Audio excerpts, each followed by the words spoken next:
and we will be right back. Support for this podcast and the following message come from the Almond Board of California, representing almond farmers and processors, dedicated to continuous improvement with targets across zero waste, water efficiency, pest management, and air quality. More at almondsustainability.org. Live from NPR News in Washington, I'm Janine Herbst.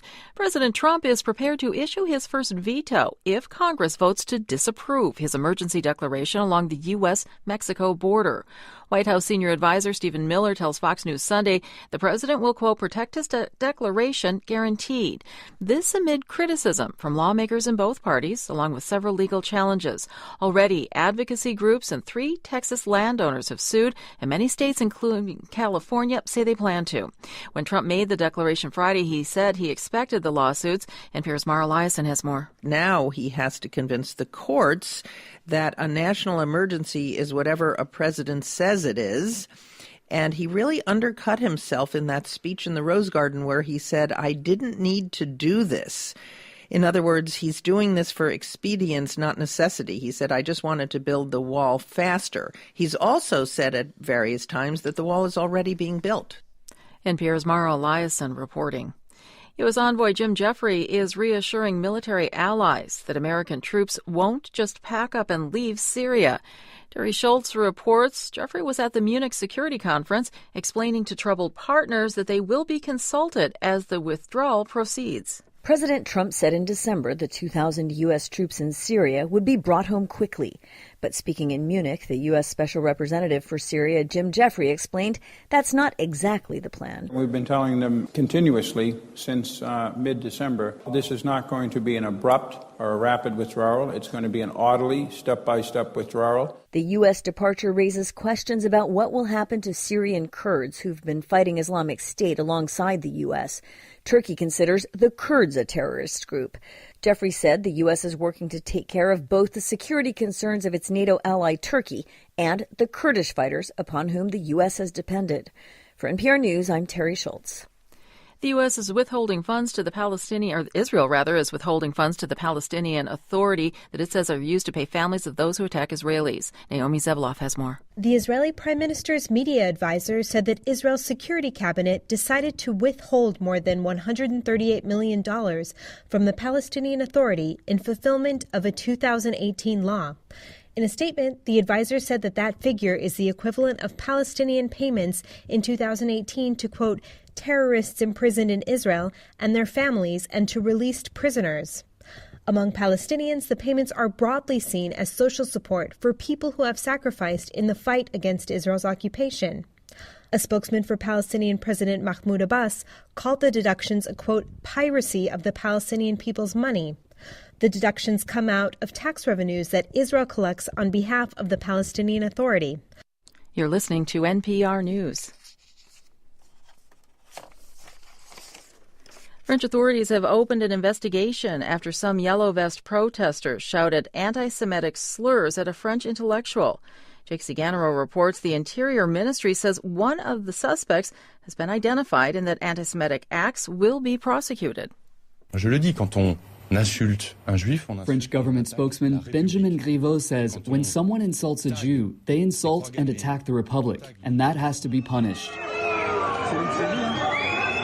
During weekend demonstrations, Yellow Vest protesters shouted "Dirty Zionist" at French philosopher Alain Finkielkraut when they crossed paths and told him to leave France. Finkielkraut is a controversial intellectual who has criticized the Yellow Vest movement. After the incident, Finkielkraut told French media that not all the protesters attacked him and that one Yellow Vest even commended his work. The clash came just days after several cases of vandalism targeting Jews and the government announcement that anti-Semitic acts are up 74% in France. For NPR News, I'm Jake Ciganero in Paris. In New York City, dragons, drums, and dancers paraded through Lower Manhattan today, celebrating the Year of the Pig, which represents overall good fortune. The city has one of the biggest populations of Chinese Americans in the U.S. Confetti rained down on spectators who lined the street along the route of the Lunar New Year parade. Some of the marchers wore cheerful pig masks. There's an animal associated with every year in the 12-year Chinese astrological cycle. Last year was the Year of the Dog. I'm Janine Herbst, and you're listening to NPR News from Washington. Welcome back to WBHM Digital Broadcasting out of Birmingham, Alabama. The time is 5 minutes after the hour. And we're back. Thank you so much for joining us here on Fate Mag Radio on WBHM Digital Broadcasting out of Birmingham, Alabama. I am Kat Hobson. I'm your host, joined tonight by someone that I admire so much. He's a great author. He is so inspirational. He's one of the greatest thinkers I know. He is the co-creator of Sixth Sense Media. He is the creator of the Affirmation Spot, which you need to follow that. I'm serious. Twitter, Facebook, at Affirmation Spot. Amazing. You will have great days if you follow that page. But this is Ray Davis. And Ray, we have been talking about the military-industrial complex and the effects that are so hard to achieve when you try to go up against that, and how fast they are to attack people that try. And we're back. Where do you want to go with that? Well, I just think it's important that we understand, one, that that's going on, and watch for it, right? I mean, because if you start watching for that, you can see that I believe that most people here in the United States and around the world do not get up every day wanting conflict and violence and war. I have a trust that probably 95% of people or more just want to live their lives, be left alone, raise their kids, live their lives and be allowed to do that. And sadly, we have a world right now that goes completely in the opposite direction of that. We have to ask why. And, there are forces within our country, and we are the dominant military power on this planet by far. We spend far more than we spend as much as the next 12 or 13 countries combined on the military. And unfortunately, we've gotten in the habit of going around the world and thinking that we should intervene, decide who leads a country and who doesn't, and these kinds of things. And it's just, it isn't productive for us. It's really decimating the energy on the planet in a lot of ways, because it's creating a lot of chaos. And we have a system in place that when you try to go against that, and they recognize you as a threat, they will do anything they can basically to stop you in your tracks. And we were commenting that there are a couple of political candidates who have jumped into the race in 2020 for president who are talking along those lines. And I'm certain that they already are, and I'm sure they will continue to be under attack by them. I think we just need to come to our senses on this a little bit, understand that we want a world of peace. We're not going to get there by continuing to have war. That's almost kind of like an Orwellian thing, right? That we're going to get to peace through war. This isn't the 20th century anymore. This isn't nation states fighting nation states. Most of the wars that we've been involved in are us really, frankly, sticking our nose in other people's business. And yes, there are a lot of challenges in the world. Yes, we could do a lot of good in the world, but I would suggest that if we took a lot of what we spend on bullets and bombs in the world and did other things with that money. If we want to do stuff in the world, that's great. I think we should. We're a rich, powerful nation. We should do good things in the world, but we really need to take care of ourselves at home first. And I don't mean that in a xenophobic way at all. I mean that in a way of like I said before, self-care, that we need to take, we need to really fix our own issues before we can really help other people. And I think we need to get away from this militarism, because, we say, well, this person's a threat, that person's a threat. But if we really honestly, and this is hard for a lot of Americans to hear, so deep breath, the most militaristic country on the planet right now is us. It's the United States. It's not Russia. It's not China. It's not Iran. It's us. We are sticking our nose in a lot of other people's business that we don't need to be doing. And it's not helping us. It's not helping the world. It's not setting the world on a footing that we can get to this better state for humanity or for our country either. And I think, when they say that stupidity is trying the same thing over and over again, expecting a different result. Absolutely. I mean, if we just look at the results we have from 20 years of this going on constantly, I think anyone with any reason would see that this isn't working. So maybe we need to try a different approach. John Lennon, right? Give peace a chance. I would agree with that. 10,000 years of human history. We haven't done that. We've always thought war is the way to solve our problems. And I think, as a species, we need to just get conscious about the fact that is not ever going to solve our problems. We need to find a way, as we were talking about earlier, to build the barn together. And the United States is a powerful, rich country that can contribute a lot to that.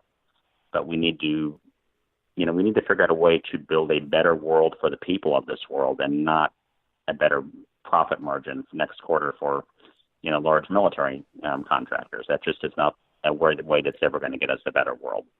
I was looking at some of the stuff that was going through on the appropriations that they just tried to get through, and one of those was not paying federal employees that had been off, right? That had already been taken care of. It was paying government contractors for the 2 weeks of the shutdown, or the 3 weeks of the shutdown. And I'm like, they're contractors. They're not employees. They're not guaranteed payment. Fortunately, that was removed. But, it's so frustrating when you see all of this money that we have hundreds of thousands of homeless.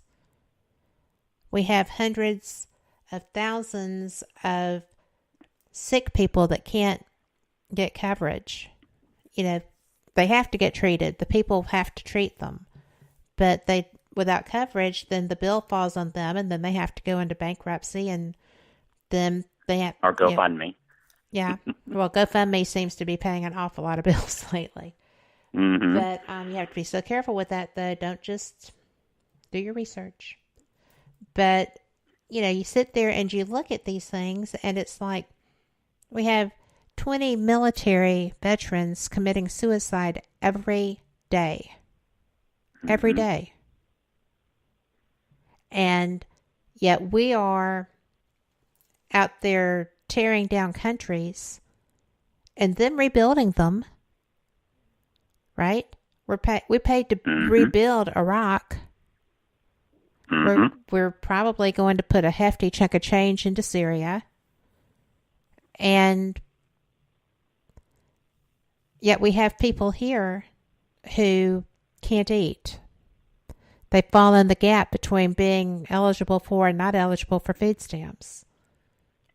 And you and I were talking during the break about the fact that, yes, this seems like a geopolitical discussion, but the ways to fix these things as individuals borders on what most people would consider the paranormal. Mm-hmm. You discussed meditation, that you meditate and you were given ideas for your writing through that. And I meditate and I get my balance, right? You've got a lot of people who are running around completely out of kilter, so angry, so furious with anyone that just dares to have a single thought that doesn't match theirs. Mm-hmm. You have, and we had discussed that in break too. So, all this anger and all this negativity and all this stuff that, how you feel about any political person does not affect that political person whatsoever. And all the arguments on Facebook I've ever seen, not one of them ended with somebody saying, you know what, you changed my mind. Thank you for that. Right? So you have to change you. You have to remove that anger, right? Absolutely. I mean, we have to decide as individuals and as a country and as a world, who do we want to be? not to get religious or spiritual here, but it's a great point, and that is, I think it was Jesus in the New Testament who talks about the fact you'll know them by their fruits. If we look at our world